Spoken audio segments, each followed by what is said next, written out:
Tiyak na ng isang opisyal ng Liberal Party. Matagal na raw sarado ang pinto ng kanilang partido para sa bibit-biting kandidato sa pagkapangulo sa eleksyon 2016. Katunayan, asahan na raw ang formal na basbas ng Pangulo kay DILG Secretary Mar Rojas bago matapos ang linggong kasalukuyan. At nakatutok si Sandra Aguinaldo. Matapos paulanan ng papuri ni Pangulong Aquino sa State of the Nation address kahapon si DILG Secretary Mar Rojas, paniwala ng ilang kapartido nila. Formal na anunsyo na lang ang hihintayin para sa pag-endorso ni Pinoy kay Rojas bilang pambato sa eleksyon 2016. Para sa akin po, isang simpleng tahimik na endorsement, pero siguro po sa mga darating na araw, magkakaroon po ng mas formal na pagpapahayag ang Pangulo.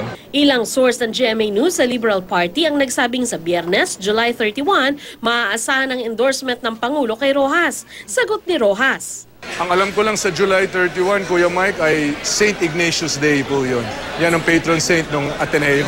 Sa Ateneo nag-aral si Rojas ng elementary at high school. Atenista rin si Pangulo Aquino pero hindi malinaw kung naging batayan ba ito sa pagpili ng petsa na espesyal sa mga Atenista bilang feast day ni St. Ignatius of Loyola.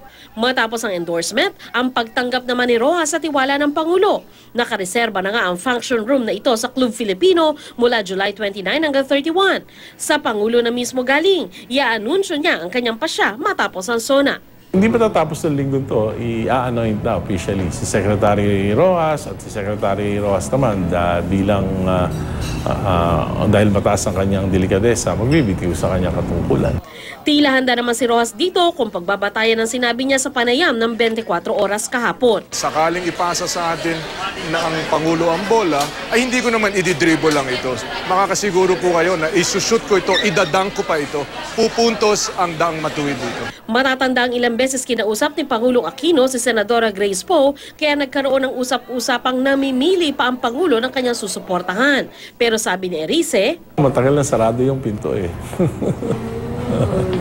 Siguro, ang ino-consider, yung vice presidential.